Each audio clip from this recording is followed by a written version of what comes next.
class, the teacher would never call on me because the teacher couldn't see me. We spend tons of time sometimes in these situations thinking about reasons why I should not be the one to do something.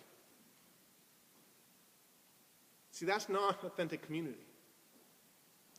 Authentic community, Spirit-filled community, doesn't look for reasons not to do something, not to share, not to walk beside someone, not to care for them. Rather, they attempt as much as they can, in the power of the Spirit, to look for places that God does call us to share, to speak, to pray for, to give.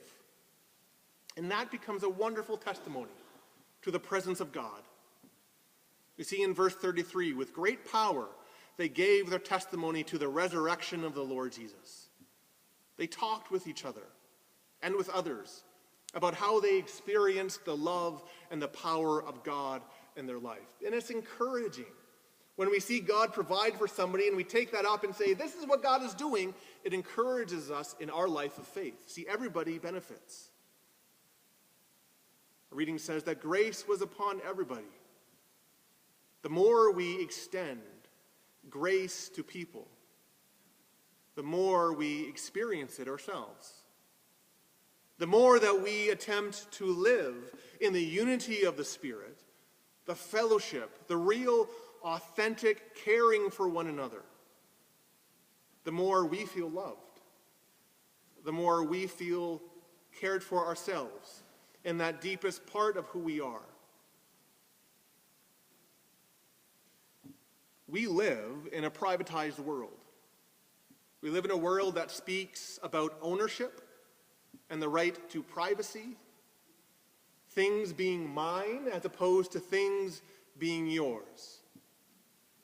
Now, I'm not saying that as a community of faith, we need to be an open book about absolutely everything. But one of the things that marked that early community was the sense of being together, a sense of being public about who they were and about what they needed. It says there was not one needy person amongst the group, not because there were no lacks, but because those things were constantly taken up by the community in love and in grace. Even property was laid at the disciples' feet to be sold and distributed.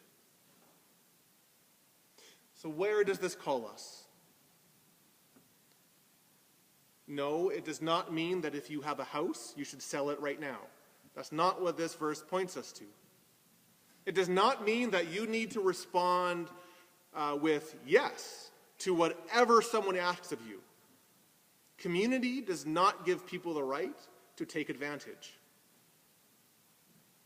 But this reading does show us that cultivating that rich, that powerful, that grace-filled and Spirit-guided community begins with you and me. It begins with deciding, I want that community. And that doesn't cause us to go out and search other places and say, okay, where does this community exist? And I'm going to enter into that. No, it begins by deciding, I want that community, and I'm going to start living it out here.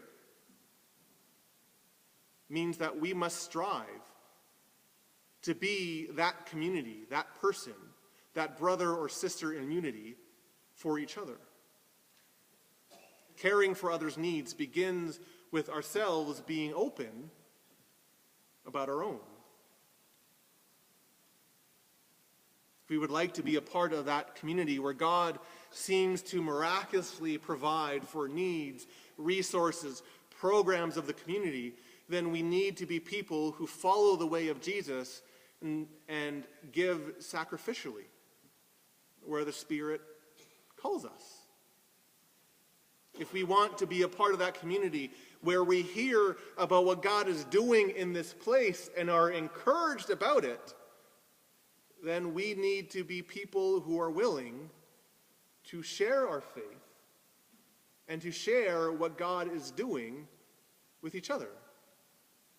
We need to be people who are boldly willing to share in the successes and share even the failures, our insights, and our doubts.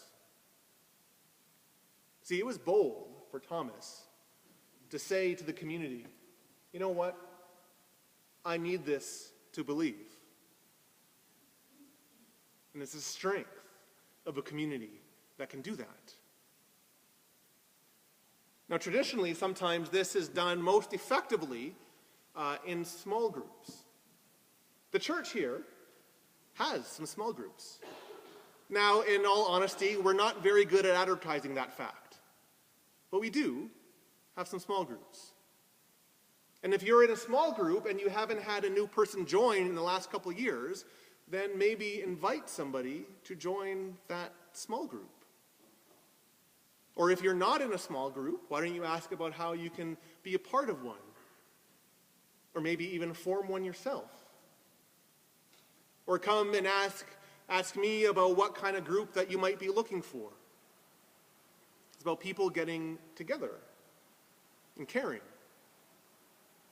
One of the things that I have thought about, and then maybe putting in place in September, is an idea of a spiritual friend program, right? Where we all are paired with someone to care for them, to walk with them, to hold them in prayer, to share our life of faith together.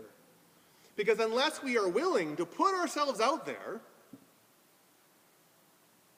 and to be cared for and to experience the grace of Jesus through somebody else, we will never necessarily see those opportunities where we are called to care for others or to express the grace of Jesus for them. This blessed, this Spirit-filled community that we see a snippet of in our reading of Acts today, it is not unrealistic. It's not a dream. And it's not a fanciful wish. We must simply be willing to boldly follow Jesus into those places where he calls us to give, where he calls us to share, where he calls us to testify, where he calls us to live out his grace in boldness for each other.